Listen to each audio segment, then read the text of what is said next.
In Greeley's article on neuroethics, the legal and social consequences of neurosciences are discussed. Greeley discusses effects concerning predictions, litigation uses, privacy and confidentiality, and finally, patents. Our presentation will consist in summarizing Greeley's arguments and contrasting them with different philosophical points of view. Issues and predictions. Concerning health, the harm that could come with a revolutionary neuroscience would cause certain people to believe the science 100% accurate, and then they would not bother double-checking. Greeley pushes to add a more neuroethic tone, explaining that it could cause psychological and sociological harm if not regulated appropriately. In criminal justice, neuroscience could help as supporting evidence to prove someone is guilty by evaluating their current and future dangerousness. It could also help in determining a person's lack of control, whether it be scientific or not. Neuroscience could also have supporting roles in the evolution and effectiveness of aptitude tests. In the business world, neuroscientific revolution could help companies and employers to do a better job or to hire a person. But this could also cause neuroscientific discrimination.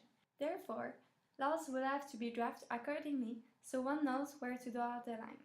For example, should neuroscience be used as part of marketing strategies, or should those involved be informed of the use of neuroscience evaluations? Neuroscience, more specifically neuroimaging, could benefit parents, allowing them to have an accurate examination of the fetus, but it could also play a role in abortion choices. This being mentioned brings a dilemma of which, to what extent would parents have control over their present or future children's lives, according to the scientific nature. The second part of Greeley's article addresses litigation uses. It discusses the idea that neuroscience might be able to provide relevant and possibly determinative evidence of a witness's mental state at the time of testimony. And it also mentions other possibilities, such as ways of eliciting or evaluating a witness's mental state at the time of testimony or evaluating a witness's memories. With this in mind, Greeley questions if technologies would pass the Dobre and Frye tests to be admissible as scientific evidence.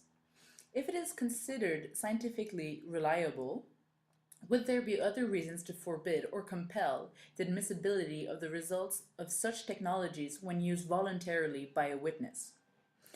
This brings up the subject of biased views, how they may affect neurosciences or vice versa. Mostly mentioned is how neurosciences could allow for racial bias testing.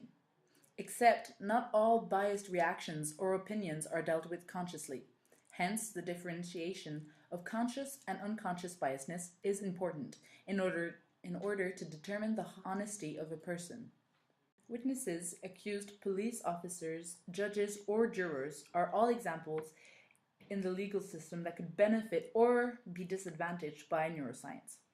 Memories are something that fascinates scientists as much as ordinary people. The thought that neuroscience could go to the point of recollecting, evaluating, or eliciting memory in the law and justice system could potentially have a great impact on the way problems are being dealt with. That said, it could also cross over certain boundaries, such as one's freedom of thought or freedom of mind. Matters such as confidentiality are brought up, elaborating on the sensitivity of the information and who would be authorized to access it.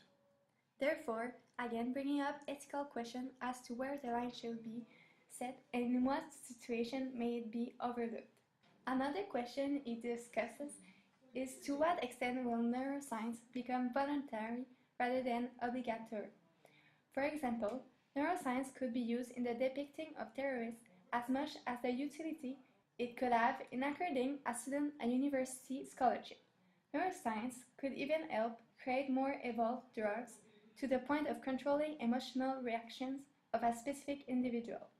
Because of this reason, the use in public and private institutions is questionable. Which institute will lead to a proper use of a neuroscientific evolution is challenged.